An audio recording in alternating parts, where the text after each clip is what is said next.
Next up on the WCA Weekly is teacher Rebecca Mitchell, and Rebecca is new to our staff. Just has been a blessing to have join us and is doing a fantastic job. She teaches college and careers during the morning, and then in the afternoon she works with Sandy Benedict in our work-based specialist department, helping kids get into jobs and monitoring what they're doing with the work that they're doing in the real world after training at the Career Academy. Also has put together some programs that I wanted to talk about with some guest speakers and go through that. And then has recently written and received one grant and has another grant that we're excited to hopefully hear back soon. So could you start with maybe telling us about getting started here, your experience joining our staff, and then start with college and careers and tell us what's going on with that and the guest speaker program that you've put together. Okay.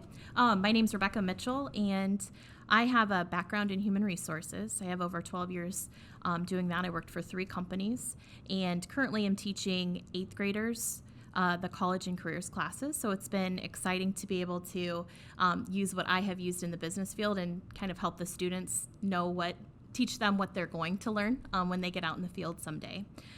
So we have 2 classes of college and careers, and basically the students learn, we start off with the year learning about their personalities and their skill sets and their values, and we take that and teach them about different career options that they have based on things that are important to them, their values and their personalities and skill sets.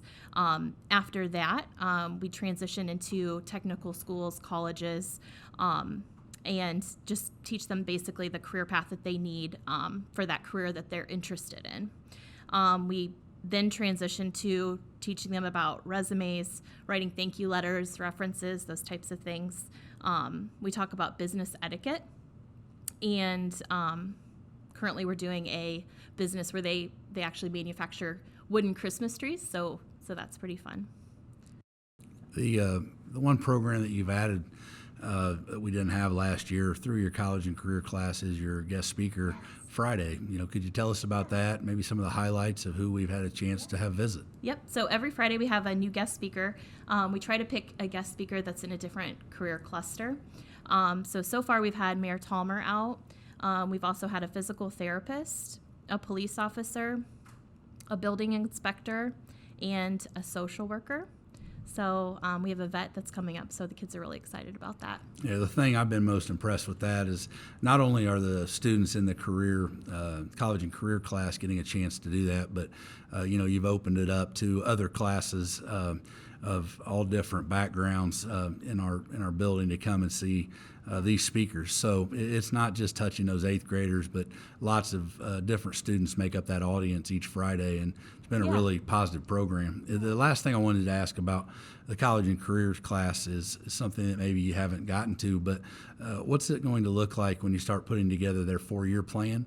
And could you explain, what that 4-year plan means and how they'll begin that and what it will look like when they complete it? Yeah. So we just started talking about goals, and then we went through a college application actually this week and talked about the different things that they would need. So the clubs, the sports, the athletics, the things that they would be interested in that way. And then basically talking about pathways, and we're going to be visiting the different pathways here at the Academy so that the students have an option to see their options here, as well as what classes and courses that they would be interested in when they become freshmen. And that plan will kind of lay out classes they would take at different increments in their high school career, and then again lead them towards hopefully making a educated choice on what they decide to do after high school. Is that correct? Yep. Yeah, good. In the afternoon, I know that you work with Sandy Benedict and a workplace specialist program, excuse me. And what does that entail, and what are you doing with that right now? So the students work an average of 15 hours a week. And then each week we call them reflections. So they give me kind of a a reflection of how their previous week at work went. They have different questions that they answer. We then talk about their paycheck each week, so they're tracking the hours. We talk about taxes, saving, and just some long-term career goals for them. Yeah, and it's work-based learning. Yes. I apologize. Many of our teachers are teachers that come from the career field and are workplace specialists, and I get my words mixed up, but it's work-based learning that you and Sandy are doing. So approximately 30 to 35 kids in that program this year, and lots of time that you're spending with them. It's in the past. We sent kids out and they just went on their jobs. And the thing that Sandy started last year, the two of you teaming up this year, is we're adding, I think, a much more educated point of view to going to work. Not being satisfied with just the job they have, but learning about how they can expand from that. And then, as you said, taking a look at the check that they're getting and how their week's going, so they can continue to grow. So that's great. Yeah, well, thanks for being here. Like I said, you've been an unbelievable addition to our staff, and look forward to watching you the rest of the year and all the great things you're doing.